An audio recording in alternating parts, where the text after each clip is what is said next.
उन्होंने कहा, देखो ये बहुत आसान है, 3 मंत्र हैं। तुम इन 3 मंत्रों का 3 बार उच्चारण करो, सारी अलौकिकता तुम्हारी हो जाएगी। क्या मैं आपको मंत्र बता दूं? जीवन में बहुत सी चीजें रोमांटिक और जादुई लगती हैं। अभी वहां चमेली के पौधे में फूल खिल रहे हैं, कितनी अच्छी खुशबू आ रही है, जादुई और रोमांटिक लग रहा है। लेकिन उसे कैसे संभव बनाया जाए, उसके लिए एक विज्ञान और तकनीक है, हां या नहीं? जो व्यक्ति जानता है कि पौधे को क्या चाहिए और सही चीजें करता है, सिर्फ उसी के पास सबसे ज्यादा फूल और सबसे ज्यादा खुशबू होगी, है ना? तो अगर आपको अपने बगीचे में फूल चाहिए, आप अपने बगीचे में फूल चाहते हैं, तो आप क्या करेंगे? फूल फूल फूल फूल वाला ध्यान नहीं, किसी फूल वाले ध्यान की जरूरत नहीं है। आपको फूल के बारे में सोचने की भी जरूरत नहीं है। आपको मिट्टी के बारे में सोचना है, आपको खाद के बारे में सोचना है, आपको पानी के बारे में सोचना है, आपको धूप के बारे में सोचना है, फूलों के बारे में नहीं। अगर आप इन चीजों को सही तरीके से संभालते हैं तो फूल खिलेंगे। फूल परिणाम है, खुशबू परिणाम है। ये ऐसी चीज नहीं है जो आप करते हैं। इसी तरह ध्यान कोई ऐसी चीज नहीं है जो आप करते हैं। अगर आप शरीर, मन, भावना और ऊर्जा को ठीक से संभालते हैं तो आप ध्यानमय हो जाते हैं। अगर आप ध्यान करने की कोशिश करते हैं तो आप पागल हो जाएंगे। मुझे आपको एक कहानी बतानी होगी। एक बार की बात है,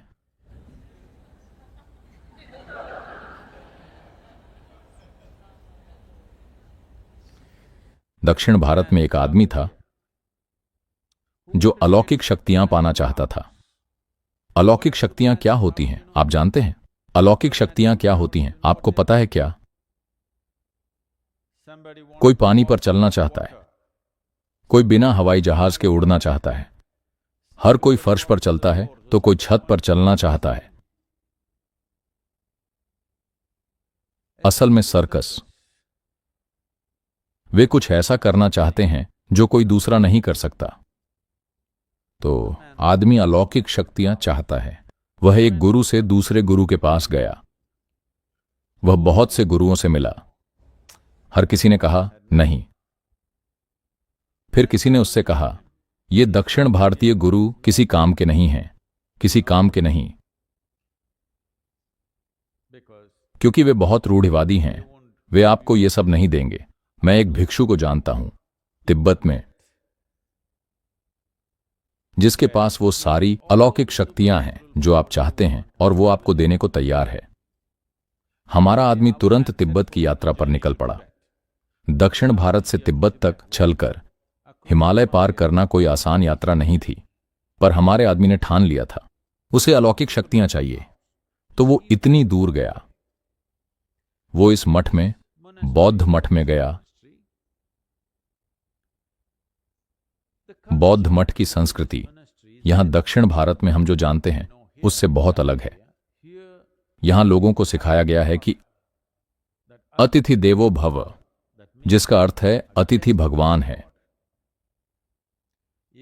अगर कोई आपके घर मेहमान की तरह आता है तो आपको उसे भगवान जैसा आदर देना चाहिए।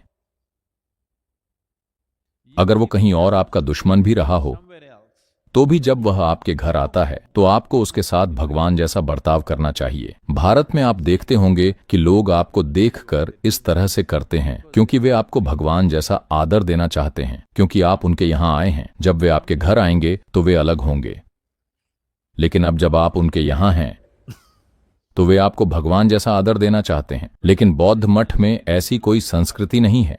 अगर आप वहां जाते हैं तो कोई आपसे नहीं पूछेगा कि आप कौन हैं। इसलिए नहीं कि उन्हें आपकी परवाह नहीं है, चूंकि उनके जीवन में सबसे बड़ी चीज उनके जीवन में यह जानना है कि मैं कौन हूं। अगर अभी कोई नया व्यक्ति आता है तो उसके आते ही आप उससे पूछते हैं, आप कौन हैं? यह बहुत बड़ा सवाल है। हां, बहुत बड़ा सवाल है ना? तो वे आपको इतने बड़े सवाल से शर्मिंदा नहीं करना चाहते। तो एक नया व्यक्ति आया है। अगर आप उससे यह नहीं पूछते कि आप कौन हैं, तो अगली संभावना क्या है? आप कहां से आए हैं? क्या आप जानते हैं आप कहां से आए हैं? अभी आप चीन से आए हैं, बात वो नहीं है। आप वाकई कहां से आए हैं? क्या आप जानते हैं?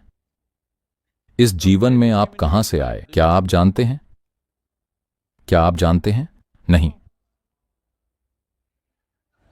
Where is that? Mother. ठीक है, मां के गर्भ में आप कहां से आए? आप वाकई नहीं जानते कि आप कहां से आए हैं, है ना? तो वे आपको इस सवाल से भी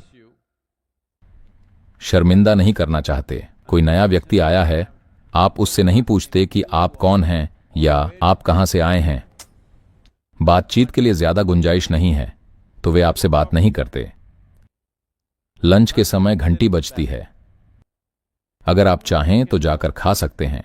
अगर आप नहीं खाते तो कोई आपको मजबूर नहीं करेगा, क्योंकि उपवास बौद्ध जीवन का एक महत्वपूर्ण हिस्सा है। अगर आप नहीं खा रहे हैं तो इसका बहुत सम्मान किया जाता है। कोई आकर ये नहीं कहेगा कि आइए और खाइए, क्योंकि उन्हें लगता है कि आप उपवास कर रहे हैं।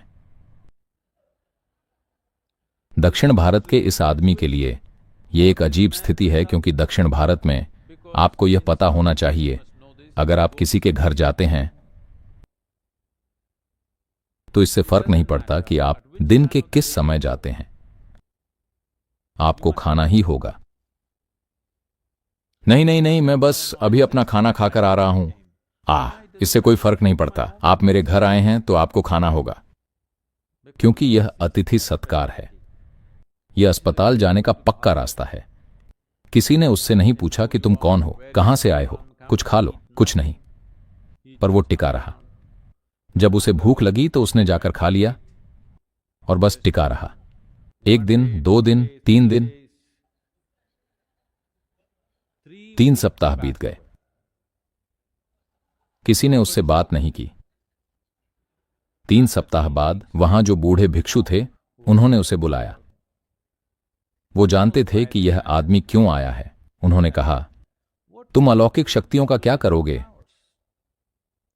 तुम पानी पर चलकर क्या करोगे?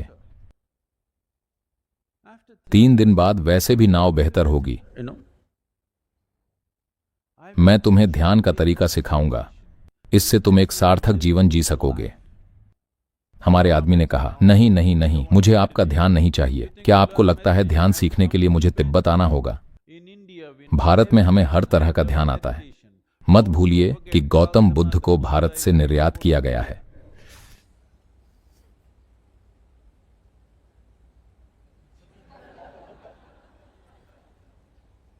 कई तरीकों से भिक्षु ने उसे रोकने की कोशिश की, लेकिन हमारे आदमी का इरादा पक्का था। मुझे अलौकिक शक्तियां चाहिए। तब भिक्षु ने कहा, ठीक है, यदि तुम्हें यह लेना ही है तो कल सुबह 4 बजे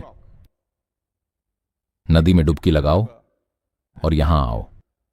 देखते हैं क्या कर सकते हैं। मैं तुम्हें अलौकिक के रहस्य दे दूंगा। हमारा आदमी सुबह 4 बजे गया, नदी में डुबकी लगाई। यह दक्षिण भारत नहीं है, यह तिब्बत है। तापमान पूरे माइनस में है। उसने डुबकी लगाई और आधा नीला हो गया। वह जाकर भिक्षु के सामने बैठ गया। भिक्षु ने उसकी हालत देखी और उसका दृढ़ संकल्प देखा। उन्होंने कहा, देखो, यह बहुत आसान है। 3 मंत्र हैं। तुम इन 3 मंत्रों का 3 बार उच्चारण करो, सारी अलौकिकता तुम्हारी हो जाएगी। क्या मैं आपको मंत्र बता दूं? बुद्धं शरणं गच्छामि, धम्मं शरणं गच्छामि, संघं शरणं गच्छामि। इन 3 मंत्रों का तुम 3 बार उच्चारण करो, सारी अलौकिकता तुम्हारी हो जाएगी। बस एक चीज है कि जब तुम मंत्र बोल रहे हो तो तुम्हें बंदर के बारे में नहीं सोचना चाहिए। क्या बस इतना ही है? बस इतना ही? क्या मैं जा सकता हूं? जी हां। हमारा आदमी मठ से बाहर आया, वाकई खुशी से उछलते हुए। कैसा मूर्ख भिक्षु है, उसने अलौकिकता के सारे रहस्य मुझे बता दिए और मुझसे कहता है कि बंदर के बारे में मत सोचो, वो मेरी संस्कृति के बारे में आखिर क्या जानता है? यहां हम वेदों, उपनिषदों, ब्रह्म सूत्रों के बारे में सोचते हैं। ये सारे महान शास्त्र हैं। मैं बंदर के बारे में क्यों सोचूंगा? क्या मैं शिकारी हूं? पिछले 10 साल में मैंने बंदर देखा भी नहीं है। इस तरह बंदरों के बारे में सोचते हुए वह नीचे हिमालय के भारतीय हिस्से में आ गया। भारत में एक पवित्र नदी है, क्या आपने सुन रखा है? वो पवित्र नदी गंगा पर आया और नदी में डुबकी लगाई, बैठा। बुद्धम, बंदर। बंदर का मतलब है नदी में एक और डुबकी। फिर बैठा, बुद्धम, बंदर, नदी में एक और डुबकी। बुद्धम, बंदर, एक और डुबकी। कई योगासनों में उसने कोशिश की। बू मतलब बंदर आ जाता है। 1 सप्ताह के गहन अभ्यास के बाद वह ऐसी हालत में आ गया जहां उसे कुछ भी नहीं करना होता था। केवल बंदर, अंदर बंदर, बाहर बंदर, बंदरों से भरा एक ब्रह्मांड। अब वो उठ बैठ और सो नहीं पा रहा था। हर जगह बंदर, अंदर बाहर, हर जगह बंदर। तो अब वह एक बार फिर से तिब्बत वापस गया। वह भिक्षु के पास गया और बोला, मुझे आपकी अलौकिक शक्तियां नहीं चाहिए, पहले मुझे इन बंदरों से छुटकारा दिलाओ। तो ये है आपके मन की प्रकृति। अगर आप कहते हैं मुझे ये चीज नहीं चाहिए, तो आपके मन में सिर्फ वही होगा, है ना? सिर्फ बंदर। नहीं नहीं नहीं, बंदर के बारे में मत सोचो। नहीं, आप बंदर के बारे में नहीं सोच सकते। सिर्फ बंदर। जितना ज्यादा आप ऐसा करेंगे उतने ज्यादा बंदर होंगे। या मैं जो कह रहा हूं वो ये है कि मन की मूल प्रकृति को समझे बिना अगर आप उसके साथ कुछ करने की कोशिश करेंगे तो आप पागल हो जाएंगे। बहुत सी ऐसी चीजें हैं जिन्हें आप भूलना चाहते हैं, उन्हें आप कभी नहीं भूल पाएंगे। जो चीजें आप याद रखना चाहते हैं आप हमेशा भूल जाते हैं, है ना? हाँ या ना?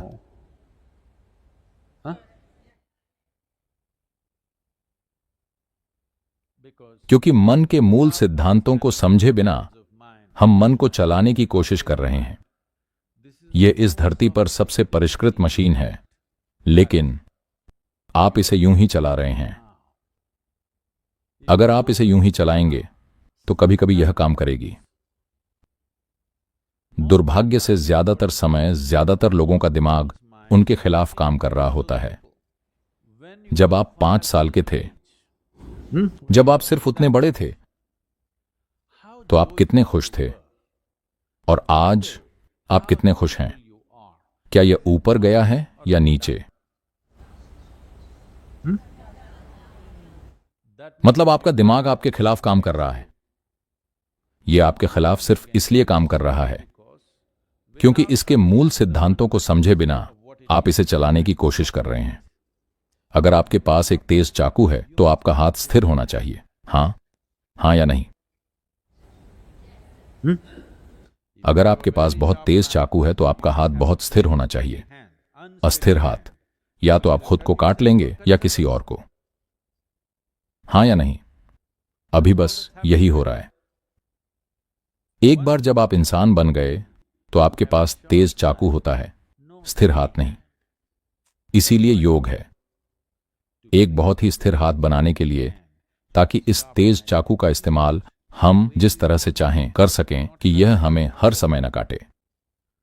अभी आप इस धरती पर जो दुख देख रहे हैं, इस धरती पर जितने भी मानवीय दुख हो रहे हैं, उनकी मैन्युफैक्चरिंग कहां हो रही है? शंघाई। मैन्युफैक्चरिंग यूनिट कहां है? आपके मन में। हर तरह का दुख सिर्फ यहीं पैदा होता है, यहां। इसे आपके लिए आनंद, आपके लिए परमानंद पैदा करना चाहिए, लेकिन यह दुख को पैदा कर रहा है क्योंकि कोई स्थिर मंच नहीं है, यह बिखरा हुआ है। एक बार जब यह मन आपके लिए काम करना शुरू कर देता है, एक बार जब आप अपनी प्रकृति से आनंदमय हो जाते हैं, तो दुख का कोई डर नहीं होता। एक बार जब आप अपने भीतर इस तरह बन जाते हैं कि आपका मन आपसे निर्देश लेता है चाहे जो भी हो मैं इसे आनंदमय रखूंगा, तो यह जादू बन जाएगा। यह खुशहाली का एक जबरदस्त साधन बन जाएगा। ऐसा होने पर आप इस जीवन का पूरी गहराई और आयाम में पता लगाना चाहेंगे।